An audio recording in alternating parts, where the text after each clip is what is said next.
and all this stuff, and an Egyptian and another Israelite got into this fight, and he kind of broke in, and he ended up killing the Egyptian and burying him in the sand, right?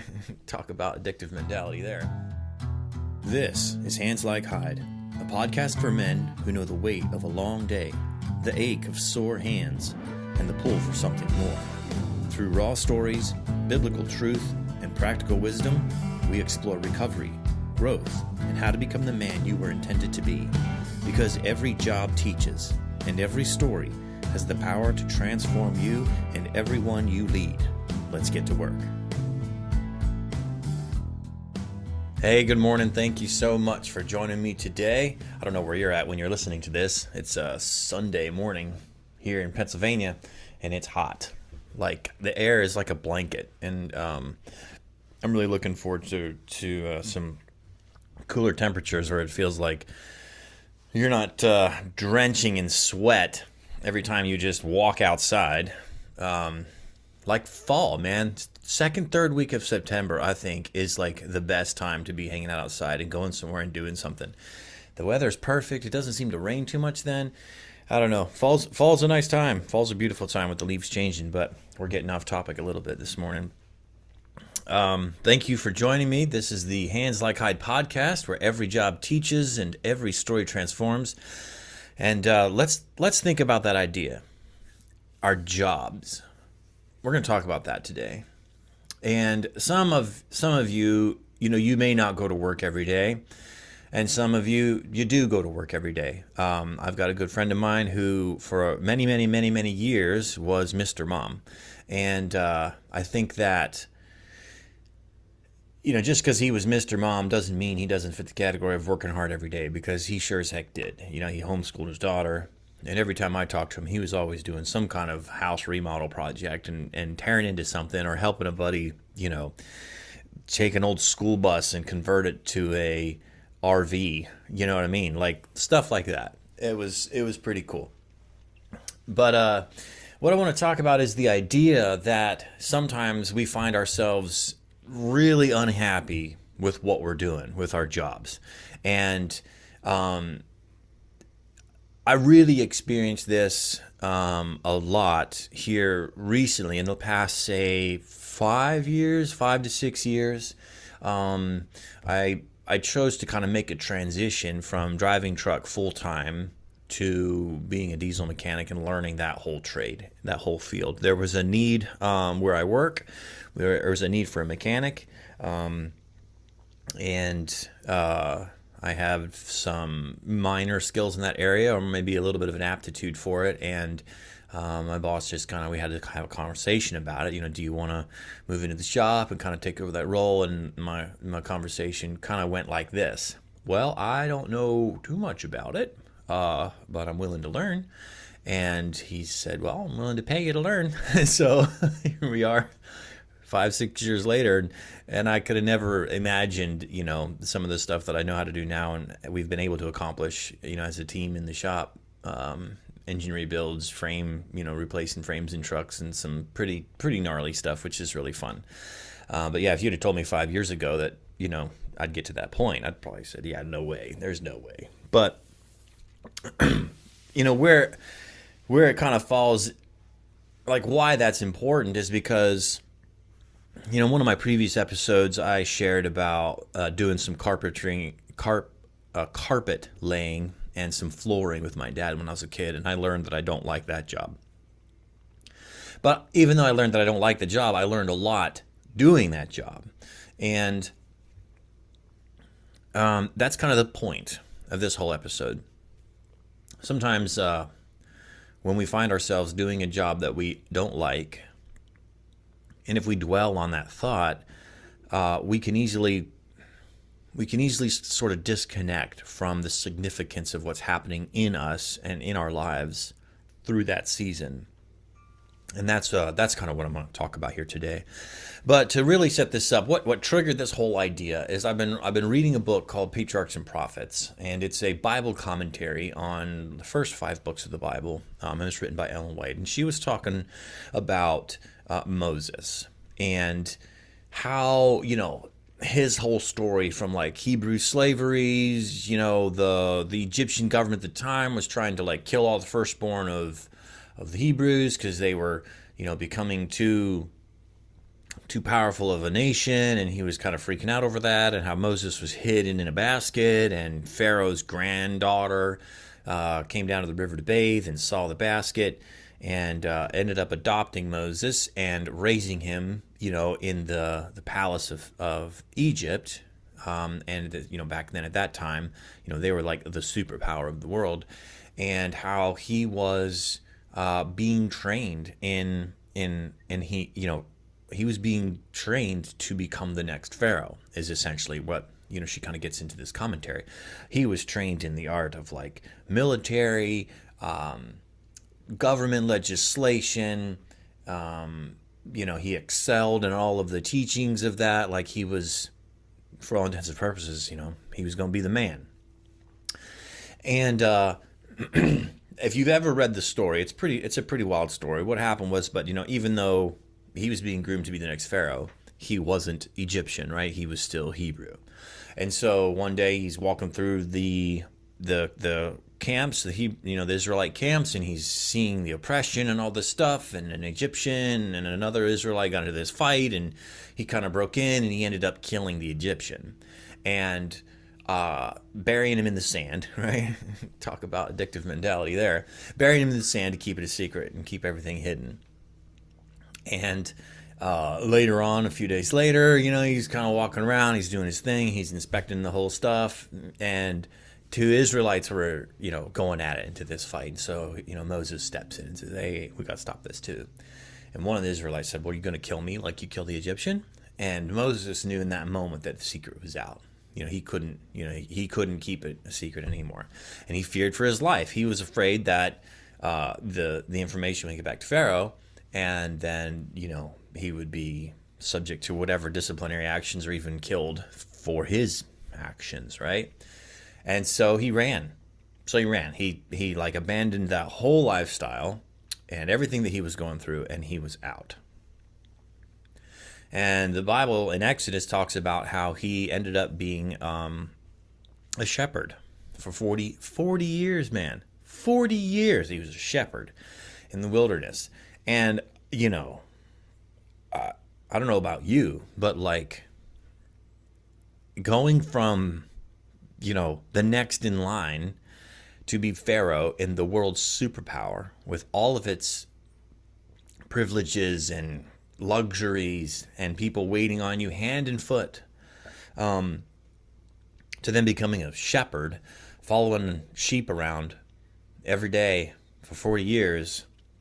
Talk about a crisis moment. Talk about a rock bottom. Man.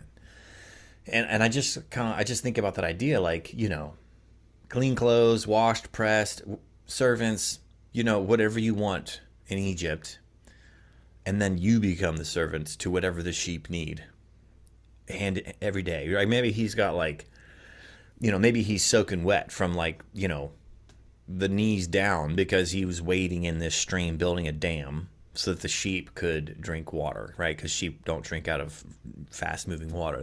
You got to have still water. That's why they would always make a dam for that. Or just sitting in the dirt. I mean, it just blows my mind. But the reason for all of that, and this is where it kind of ties in with the Patriarchs and Prophets chapter, is that the author said that what Moses was kind of lacking coming out of Egypt was a sense of humility and servanthood, which are qualities that were essential to father a nation. Which, if you read on in the book of Exodus, you find out that Moses comes back and he, gets all the Israelites, let my people go. Classic, right? Let my people go. And he leads the Israelites out of Egypt onto to Canaan, the promised land. And he couldn't do that without going through this very challenging season for 40 years, mind you, and learning these qualities of like humbleness and servanthood, and how to not be so selfish, right? Because in Egypt, He was willing to kill somebody to protect himself, right? Bury him in the sand, keep the secret, to protect himself. And then, oh man, I fear for my life. So he runs away to protect himself, right? But then in that season of being a shepherd for 40 years, he learned to give of himself. And if you read the rest of the story through the book of Exodus, there's lots of examples where you see that play out. Like he's not nearly as concerned for his own life, but God spared the whole Israelite nation, so it's a huge transformative process for him. And, I was kind of reflecting on this whole story, and I realized that in my own life, over the past, like I said, 5 to 6 years, there were times where I found myself in the shop, and I worked by myself in the shop for a lot of years. It was just me. And, I found myself, laying under this dirty, freaking stinky, oily truck, and I'm fixing something. And the reason it needs fixed is because it's broke, obviously, but it's usually dirty. Like, say a line ruptured and it's covered in oil, or, and I'm pulling this big freaking wrench, and hydraulic oil runs in my face, and I got like hydraulic oil running down through my beard, and dirt falls in my ears and my eyes. And well, thankfully I wear glasses, and generally when I was in those situations, I learned pretty quick to put earplugs in or earbuds in, just keep the dirt out of my ears. But just in these situations where it's like, I went from like owning my own, really nice Peterbilt to laying under the truck with oil and grime just running in my face and in my eyes. One day I came home and I had hydraulic burns on my hands. I'd been doing, something with a dump truck and the hoist cylinder, the fluid was hot, and my hands were bright red from like, the wrist down. I had a picture of it. It's pretty wild. And I'm just like, why?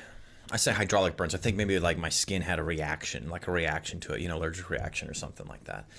And I just found myself in those moments like, man, I hate this freaking job. Why am I doing this? Like, it's like, if you had asked me when I was 19 or 20 years old, getting out of school, like, what do you want to do? What kind of career do you want to get in the rest of your life? Like, I'd have never said diesel mechanic. Never. That wasn't even like, that was like one of the last things I wanted to do. I actually had people suggest that I get into diesel mechanics because it was a good field. It's like, no way, man, that's not for me. And so here I find myself, at 34 years old, getting into diesel mechanics, and man, I hate this freaking job. Why am I doing this? I found that there was more days that I felt that way than there were days that I was excited to go to work. And that's a tough place to be in. And if that's you, I feel you, man. Like, I feel you. But the big question is like, so what do you do with that information? What do you do in that season, right? And, here on Hands Like Hide, we talk growth, we talk recovery, we talk becoming the man you're intended to be, we talk being the leader that you need to be for your guys, for your family, for your wife, for yourself, right? There's a huge component in leading yourself in all of this. And just like Moses, how many times did he sit there on a rock in the wilderness and he stepped in sheep crap for the 100th time? He thought, man, I hate this. Why the heck am I here? And how many times did he sit there longing to go back to Egypt, longing to go back to the easy life, right? To the easy life. And I just kind of realized that it's in this season that there's something really important that I need to learn. And let me set it up like that, right? So in my addiction, things like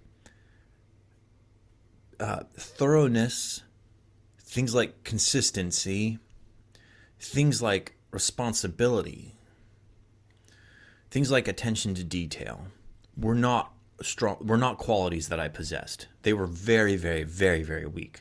I lived like in a fantasy world. I half-assed everything. I intentionally missed over stuff if I didn't feel like doing it.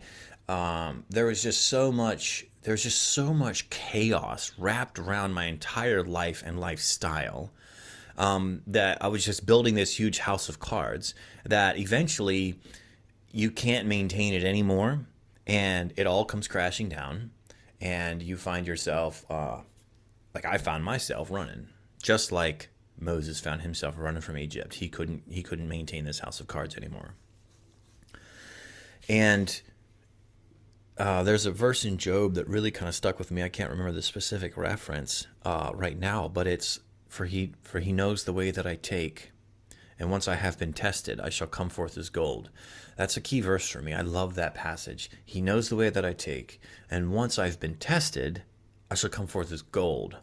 And I just realized, over the last, I've been reflecting over the last year in my job here, that the areas and the qualities of my life that were some of the weakest, my job requires me to be strong in those qualities. Does that make sense? Like to manage a shop, to be the fleet manager and oversee all the trucks and the trailers and the equipment and make sure that they're legal and on the road safe and they can go to work when they need to go to work, requires me to be thorough. Like I have to be thorough with inspections. I have to be thorough with my work. I can't cut corners. It requires me to be consistent. I have to stay on top of the services. I have to stay on top of the paperwork involved with keeping track of all of that. I have to stay consistent with communicating with the drivers and the boss of what's going on and keeping a record of all of that. I have to be responsible. I have to order parts when they need to be ordered so that they can show up so we can get the job done. I got to know the questions to ask and the right people to talk to if I don't know what to do in those situations. Because a key aspect of my job isn't I don't have to, and this is for you too, if you're listening to this, you don't have to know all the answers. Sometimes your job is to talk to the people who do know the answers, right? That's really important to think about. But I just found out in this season, it's like my wilderness with the shepherds, with the sheep as the shepherd, right? There are aspects in my life that need to grow. They need to change. They need to develop. That's the word I'm thinking of. There's aspects of my life that need to develop. And it's in this very difficult, trying situation of sometimes laying under a dump truck or a tractor trailer that just, came out of the landfill. And there's landfill trash hanging off of the brake chamber that I need to work on. So I got to get this landfill trash off of this brake chamber while the dirt falls on my face, because I just used my half-inch gun to try to loosen the big nut, and it didn't go, but all the dirt went, right? And so if you know, you know. And I'm like, I'm with you all the way with that. Some people like dirty jobs. I'm kind of one of those, but there are days, man, where I would long for Egypt, metaphorically speaking. The nice Peterbilt with the clean cab, just cruising down the road. You know what I'm saying? But so let me give you this. If you find yourself in that situation right now, if you're in that job, in that scenario where man, I hate this. I just got it. Man, why can't I go back to whatever, whatever it is you want to do? Or you find yourself just not understanding while you're there. Let me give this to you. Sometimes it's not about achieving something. Sometimes it's about becoming someone. All right, let me say that again. If you're in a difficult spot, it's not about achieving something, right? So Moses, for 40 years as a shepherd, it wasn't about him achieving a set size flock or achieving, we had the lowest numbers of sheep died this year, right? It wasn't that at all. For Moses, it was about becoming a man who could father and lead an entire nation. That's a high calling, my friend. And sometimes for you, it's about becoming the best father you could be to your kids, the father they deserve to have. Or it's becoming a husband that your wife loves to love. Or it's becoming the best foreman, right? Or the best electrician. Or it's about becoming someone who's honest, a man of integrity. That's what it's about. For me in this season, it's about becoming a man who's consistent, who's thorough, pays attention to detail, and who's responsible. That's where I feel it's at. Because the next chapter of your life, and there will be more chapters, this isn't the end. The next chapter of your life will require more from you than you're capable of giving today. And that's why in this season of your life, it's about becoming. God is testing you. He knows the way that you take. And once you come out of that, you're going to come forth as gold. You're going to come forth as a man who is ready to conquer it all. So what do you think? I want to hear from you. Where are you at in your life right now where you feel like I'm stuck? Where is this leading? And how can a perspective shift of what am I being trained? Where's the training in this? What qualities of my life do I need to get better? How will that help you stay in that tough situation and embrace it and say, like, I can do this. I can do this because it's a perspective shift, right? So that's my challenge for you this week, is to look at your situation and identify what it is about it that you don't like. Maybe it's not affirming you in a way that you need it to so that you feel good. Identify a way that something about the situation that you don't like. And then try to reframe that and say, well, if I approached it like I'm learning something here, then you welcome the challenge. You embrace it because it's a challenge. So this is Hands Like Hide. Remember, every job teaches, every story transforms. And so wherever you're at, keep that in mind. It's about becoming and not about achieving. And it is my hope for you that you become the best man that you can be. I'm your host, Charlie Pfeiffer. Thank you so much for joining me. Until next time, take care.